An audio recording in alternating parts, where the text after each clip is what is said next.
মহেশখাল থেকে যুক্ত হয়েছি আমি কাব্য সৌরভ। আগামীকাল অনুষ্ঠিত হতে যাচ্ছে মহেশখাল উপজেলার বহুল প্রতীক্ষিত উপজেলা নির্বাচন, এবং এই নির্বাচন উপলক্ষে আজকে প্রত্যেকটা কেন্দ্রে পাঠানো হয়েছে নির্বাচনী সরঞ্জাম। আমরা সারাদিন মহেশখাল উপজেলা প্রাঙ্গণে তা পর্যবেক্ষণে ছিলাম।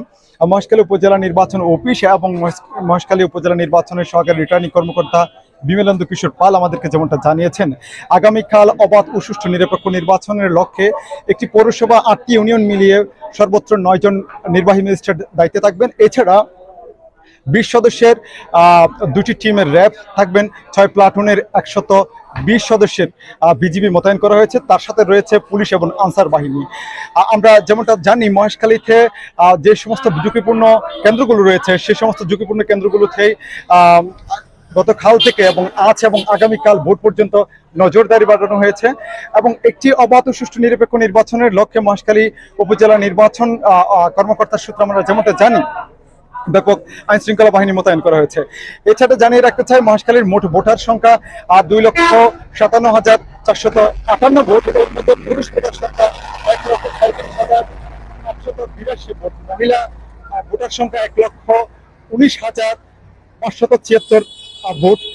মহেশখালী উপজেলা নির্বাচন অফিস সূত্রে আমরা যেমনটা জানি, মহেশখালীতে 86টি কেন্দ্রে 578টি বুথে আগামীকাল সকাল 8টা থেকে শুরু হবে ভোট গ্রহণ, এবং এই ভোট গ্রহণ চলবে বিকাল 4টা পর্যন্ত। মহেশখালী উপজেলায় যারা প্রতিদ্বন্দ্বিতা করছেন, চেয়ারম্যান পদে রয়েছেন 3 জন। তাদের মধ্যে টুপি প্রতীক নিয়ে হাবিবুল্লাহ, মোটরসাইকেল প্রতীক নিয়ে গোলাম কুদ্দুস চৌধুরী এবং দোয়াত কলম প্রতীক নিয়ে রয়েছেন জয়নাল আবেদিন। এছাড়াও পুরুষ ভাইস চেয়ারম্যান পদে প্রতিদ্বন্দ্বিতা করছেন 5 জন। তারা হলেন মিফতাল করিম বাবু, তিনি মাইক প্রতীক নিয়ে প্রতিদ্বন্দ্বিতা করছেন। উড়োজাহাজ নিয়ে রয়েছেন মঈনুদ্দিন তোফাইল। জাহেদুল হুদা রয়েছেন চশমা প্রতীক নিয়ে। তালা প্রতীক নিয়ে রয়েছেন অ্যাডভোকেট শাহজাহান ফারুল, এবং বই প্রতীক নিয়ে রয়েছেন আবু ছালে।